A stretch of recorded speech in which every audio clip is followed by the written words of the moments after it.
Now, I find this very interesting. They didn't know what he looked like even back then. This is what they're showing this. This is about as close as you're going to get to reality. And he's being attacked by what appears to be, must be Zeus, and this is the Aegis. He's the Aegis holder. Now, this is just some pictures. For some reason, they showed Typhonius as looking like this. And then there's another picture of him looking like this. They did not know what he looked like. They show Zeus looking like this and Typhon looking like that was this. Now, as I have shown a bazillion times, this is Typhon. This is a dragon head. That's not the head of a human being, and that is a dragon red flared flashy eye. You see it? That's his red eye, flared, flashing back, streaming back here, all red, flashy. And this is literally his head. And this is his throat. There's his throat right there. And it's all covered with dragon scales. You see down inside the throat, it's got all the scales too. Let it sink in for a second. These are all dragon scales. His throat is covered with dragon scales. All the way down his dragon scaled throat. It's collapsed now. And these are the scales. All the way down the throat. All the way down the throat. And they're hinged so he can bend his throat. All the way down until it gets cut with Zeus's great and mighty sword, which is right here. And this is where all the red blood ran out in the desert, red and black, vein and artery. And here he is dying and decaying in the desert. That's his head. All this right here is his neck. All the way down here is his neck, and that's hundreds of miles. This thing was, just like they said, his head would brush the stars. He's 3 times as high up as the space station if he stood up. His head starts here, runs all the way back down to here. All the way down to here is his tail. You can see some good dragon scales right here. I've shown this hundreds and hundreds and hundreds of times, and there just seems to be no interest in reality. But this was what was written about. Exactly what he is right here, Typhon. And he was attacking this fish right here, which the gods had turned themselves into animals to try to hide. And he spit all this stuff down on that fish to kill him. Alright, so here's his head. Now this is just runoff. That has nothing to do with Typhon's body. It's just watery ooze that ran out of him. Now this is the spit. And that's dragon toxic stuff coming right out of his beards. You see this one beard? And this is the other beard. Now they have some kind of stuff flowing into them. You see this? What's going on here? I don't know. But that's some kind of unusual looking stuff flowing into the beard. And out of the other beard comes this, which is something you do not want to be around. That is the noxious stuff that attacked the fish. So don't forget, we got 2 beards. You got one here doing whatever it's doing, working with this stuff. And this one here, right, attached to it basically, is doing this. Now, when it spit out of there and came down here, something else came from the nose. It's a cocktail. It came down here. You see it's coming down here and mixing in right here with the stuff coming from the beard. Now you have Google Earth. You can come up here and look at it. It's coming from here down. This from his nose is mixing with this. The 2 beards appear to be working together in some form or another. There's something different, obviously totally different here than is here. And then this stuff here is it looks like it's a kind of salivary gland or something. I don't know. Anyway, here it comes down and it hits the fish on his back. and it ate right into his back, right down to, it dissolved all of the flesh and the scales. And we're right down into his blood vessels. That's an artery. These are blood vessels. These are little tiny capillaries and blood vessels coming down into the veins. I can even see the lymph system in here. This is so detailed, it's unbelievable. It's because it's just completely eaten away. The black is the veins, the red is the arteries, and the smaller they turn into, blood vessels, and then they turn into capillaries. And then the capillaries, like right here, you see here? This is a vein. That brings the blood back to get recharged. Coming down is all the good blood, and then by the time it hits here, you're into the tiny little blood vessels, and then you're into the capillaries. And the capillaries down here squeeze out all of the last stuff, and they dump what's left over. And all of the fluids go into these little tiny tubes. You see these little tiny tubes? Those are called lymph ducts. Your whole body is covered with these. Every single place there is. Everywhere. And that collects the fluids just before it dumps the stuff into the vein to go up and get recharged. You see them over here? They are so tiny that all that's in there is ribosomes and enzymes, and there's probably some bacteria and stuff. But up in here is the contents of your blood that's been used up. And that's heading back to the heart and to get recharged, to go through all your organs. So that's how nasty this stuff is. It ate right through his skin and scales and everything. And down here it attacked his lymph nodes. You see there's that green stuff? This is lymph. This is the body fluids of lymph. We have the same thing in us. And it's coming up to take away that invading stuff, and it's bringing that invading stuff over here to the lymph nodes. You see it's coming running down here? Every lymph node is the same. They have this webbing around the outside. You see this webbing? When the stuff comes down and has to enter into the lymph node, it has to get filtered out. That's why you see them all coming in. And it gets filtered out. There's just too much, and they're dead. That's why they're all black and swollen up like that. It killed it. It killed this one. Killed that one, that one, that one, that one, all the way down. They're trying to take over to absorb all of that toxic stuff, and they can't do it. They just die. They're all dying. You shouldn't see those. There's going to be, they're all over the place. And this is probably a lymph node here, somewhere down inside here. But you don't see them because they're not swollen up and decaying. You have lymph nodes all over your body here and there. But when they are being invaded, this is the consequence. All that stuff is coming down to meet these lymph nodes. See them all coming down here? That's all that nasty stuff. And the lymph nodes can't handle it. And they die. And this is biology on steroids. I mean, this is about as big as it gets. This thing's 1,200 miles long. And remember I talked about his legs being coils?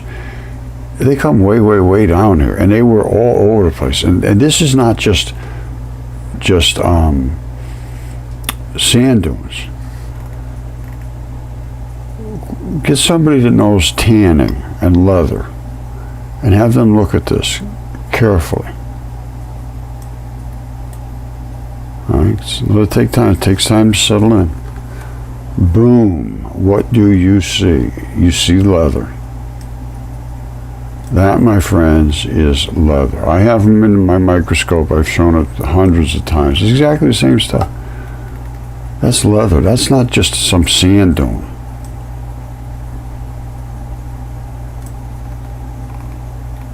It's everywhere here. That's the leather that was on his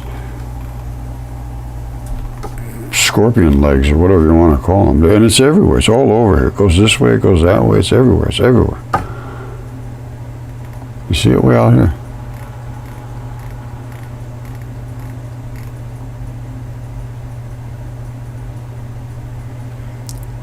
Changes a little bit from here to there. But trust me, that is not sand dunes.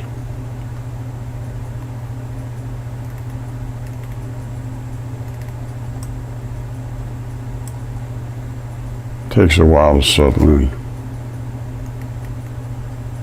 You see that? It's not sand dunes.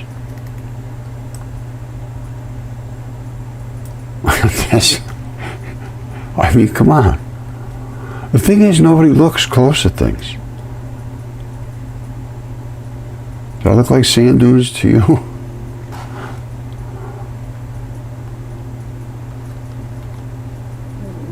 Exactly what, you know, I mean, I know what it was. It was a creature, and this is from these tentacles. And they're way over here. That's way over here. And he said it went from over here to over here. And I think way down here, even, some of it is here. I know for sure it's right here. I found it in here, and it spreads out. Remember, it said it like a hairy stuff? I think this might also be it right here. Because this doesn't look like sand dunes to me either. Again, it takes a while to settle in. This area down here is where I believe Atlantis was. And it all washed out through here. Now, what exactly this stuff is, I don't know.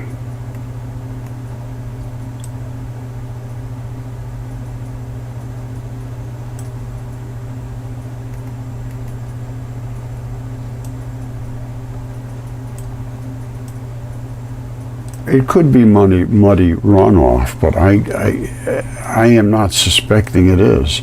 I'm suspecting it's also involved in these tentacles.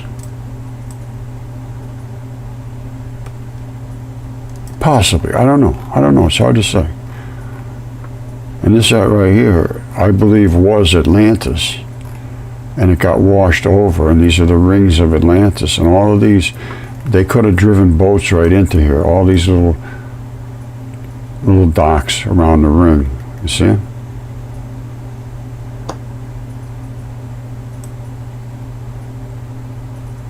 All the rings have them. Now, there is another reason for that.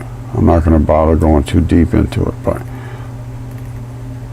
they all have these little slips. And I imagine there could be, actually, if it was looked at real careful, these might be some kind of little structures or something going on here. You see how there's a nice crisp looking line there?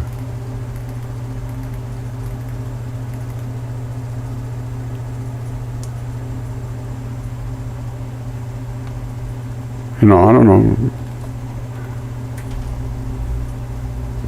Let's see this one, that line goes right up there.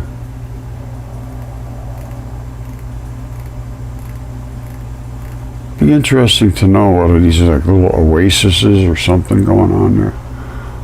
Why are they different color?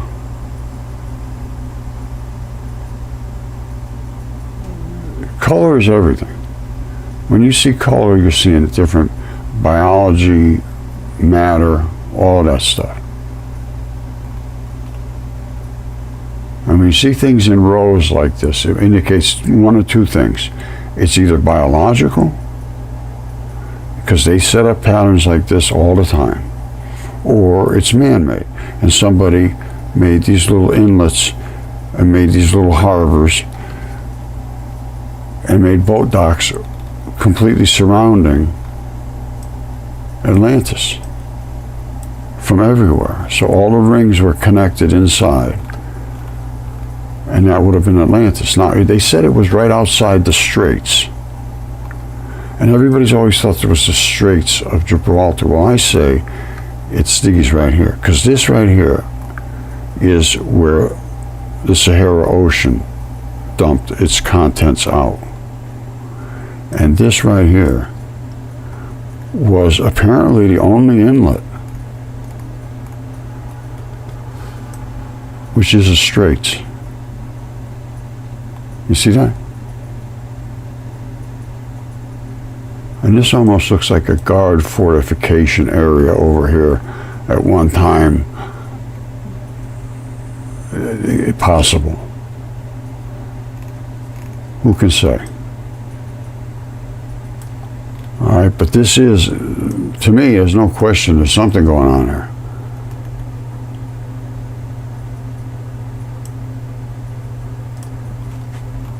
Now, the water of this ocean, which was here, and this was in the middle of the ocean coming in. This was all inlet coming in here. And then that collapsed, and all the water that was in here drained right out and carried all this out and created the Cape Verde Islands. That's the pile. You see it here? All that stuff went plow, and it started to pile up, and then it just skirted itself around like that. But that Plato said when all right, the only reason whatsoever that I could consider Hesiod's statements about Zeus and about all these other crazy things is because of my discovery of Typhon in the desert. And what does it say about Typhon? This is all about Typhon and Zeus and his fighting with Typhon. Zeus was fighting with Typhon, and he actually killed Typhon. And this talks about down here it is right here. Typhon, and they didn't really know what Typhon was even then. They showed his above his waist. They're talking about this here, and nobody said this back then. Somebody put this in here. It says Apollodorus describes Typhon as a huge winged monster whose head brushed the stars. Then they said human in form above the waist. That's not true. With snake coils below, that is true, and fire flashing from his eyes, that is also true. But he was not he was not human above.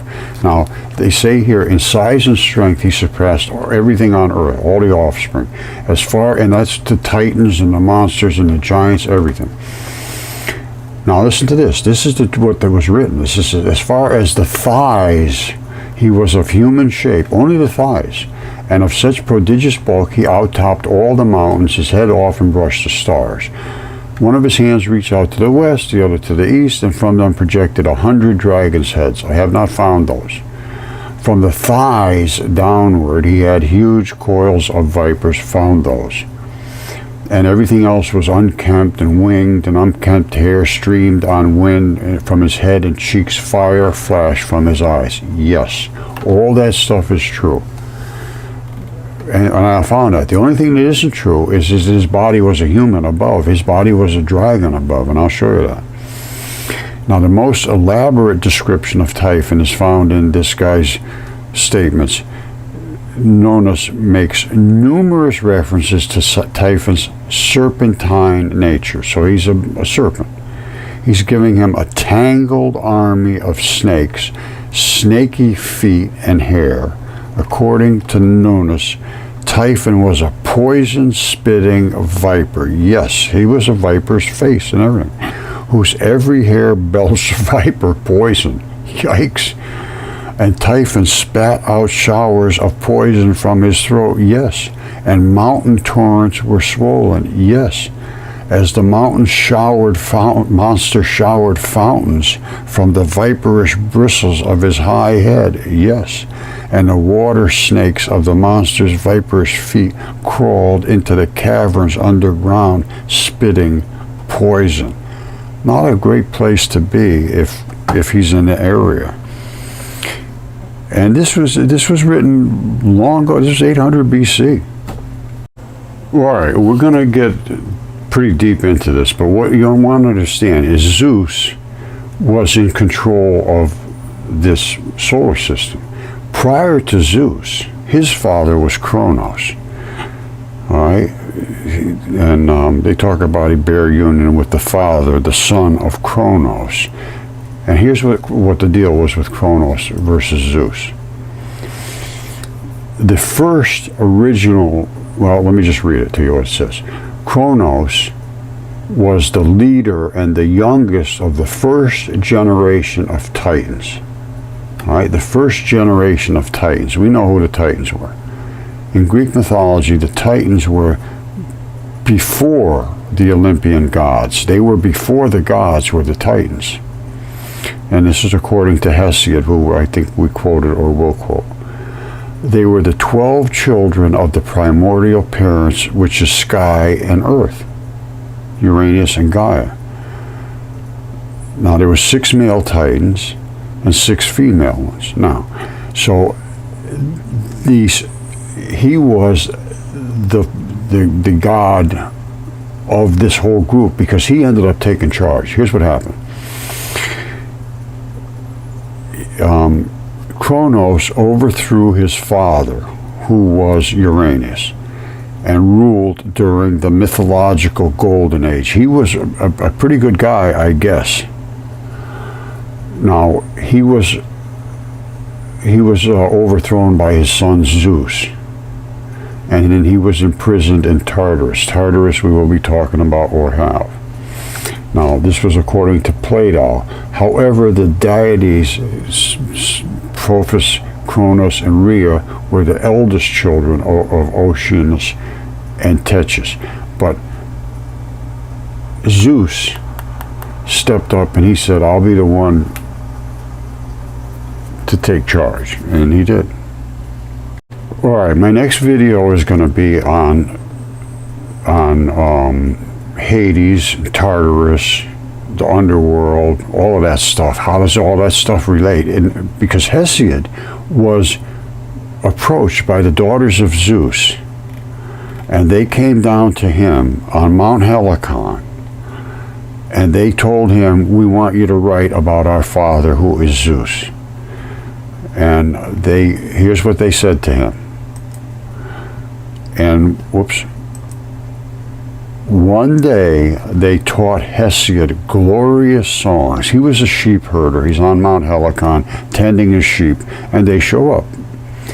And they were lovely daughters of Zeus. They were all singing and happy and all this stuff, dancing. So they taught him glorious songs while he was shepherding his lambs under holy Helicon. And this word first the goddesses said to me. Now this is Hesiod talking. He said, the muses of Olympus, daughters of Zeus, who is the one that holds the aegis, shepherds of the wilderness, you wretched things of shame, mere bellies, we know how to speak many false things as though they were true, but we know when we will to utter true things. These are the words apparently of the muses. Now, which is so said the ready-voiced daughters of the great Zeus. And they plucked and gave me a rod, a shoot of sturdy laurel, a marvelous thing, and breathed into me a divine voice to celebrate things that shall be, and things there were aforetime. So the history and things that will be, things that shall be. And they bade me sing. So they told him to sing of the race of the blessed gods. That's what they wanted to do, immortalize them. Sing of the race of them, these blessed gods who came down and caused all kind of problems. And they are eternal, that are eternally, but ever to sing of themselves both first and last. But why all this about oak and stone? Now that I don't understand that myself, the oak and stone part. But anyway, Hesiod's out tending his flock. The daughters of Zeus show up. They say, here is a laurel rod. We want you to write books about our father Zeus. And he actually said to us, he said, I can't write. I don't know how to write. And they said, you know how to write here. And they gave him the marvelous laurel rod. And they said, sit down and start writing. And he did. He wrote a ton of stuff. All right, the next video we're going to get real deep because it's getting so interesting. I can't wait to do it, to be honest with you. Now, Typhon, there's a lot of accounts about him, and they were differing accounts. And as you can see, they didn't know what he looked like. They thought he was a half a human and a half of this and that. Well, he was a monster, a serpentine giant, deadliest creatures in Greek mythology. According to Hesiod, Typhon was the son of Earth, who is Gaia, and Tartarus, who is basically hell. However, one source has Typhon as the son of Hera alone. She was the wife of Zeus. Now, another makes Typhon the offspring of Kronos. Here's the key. They really don't know specifically, so they're sort of flipping and flopping. Now, Typhon and his mate, Echidna, were the progenitors of many famous monsters. So the monster genealogy just kept going. Now, Typhon attempted to overthrow Zeus. Here's where he got his throat cut. He wanted to overthrow Zeus because Gaia had him created by mating with Tartarus. Gaia mated with Tartarus to create Typhon to attack Zeus. That was the whole intention of Typhon, was to attack Zeus, because Gaia was very upset with Zeus because Zeus had killed all her giants. Zeus killed all the giants and all the monsters and everything, and him and Hercules were in control, basically. So anyway, Typhon attempted to overthrow Zeus, did not work, for the supremacy of the cosmos. The two fought a catastrophic battle. Zeus finally won with the aid of thunderbolts. He defeated Typhon, who was cast into Tartarus or buried under Mount Etna, or in later accounts, the island of Ischia. Well, we see where he is. We can see him. So there's no question about where he is. He's laying right there. That's Typhon. That is him to a T, attacking a fish, which was what they said the gods attempted to hide and run from him and change themselves into animals. That fish got attacked. When Atlantis collapsed, which it did, it settled down in here, and at the same time it allowed this to breach through and flood this whole thing. And then after it flooded out, it washed a whole bunch of this back up, because this is a mound, all right? And nobody can understand if it swished out this way, how to get a mound this way. After it went out, it's piled back up here. So we had two events. We had a going out and we had a coming back. But as far as I'm concerned, you cannot deny that that's Typhon. And he was written about in Apollodorus. And Apollodorus writes all of these other things. And one of the other things, well, Apollodorus wrote what Hesiod wrote down. Apollodorus compiled a huge document of all of the original texts, because he was down around 200 BC. Hesiod was 800 BC. He's the first one that wrote about anything. And he wrote what the Muses told him to write, and the Muses were the daughters of Zeus. And Zeus was sitting up on Mount Olympus partying up there 3,000 years ago. It's hard to believe this if it's true, but you can look at, you're looking at Typhon. That's true. That's just true. And if you can't accept that, I can't accept the way your mind works. If it's true, it's true. Now, I had a discussion yesterday with a bunch of people, and there were a bunch of PhD people. It's like 14 people on a call, and I was the presenter. And everything I presented, they could not deny, basically, although they did throw out the exact same things. It's impossible, because what would they eat? It's impossible, the world's not big enough to have creatures this big. It's impossible because the blood wouldn't pump. It's impossible because this and that. No, it's not impossible, it's here. That's what makes it possible, because it's here. And not only is it here, it was written about. So all you can do is deny reality anymore. And that's still what's going on. And that's what's going on at our top universities. And it's just not right. Okay, my friends, this is going to be really interesting. As I go back through the ancient myth, and as you know, I talk about Hesiod all the time. Hesiod, they call him a couple different ways. Now, he was actually instructed by the daughters of Zeus, who was the god of gods, to write the history of the gods and to tell of things that would come. Now, I'm going to read you some of the text about this. This is called the Theogony by Hesiod. And it goes back to the 8th century BC, which is literally the earliest texts written. And this is what he claims, and he wrote a lot. So let's see what he had to say.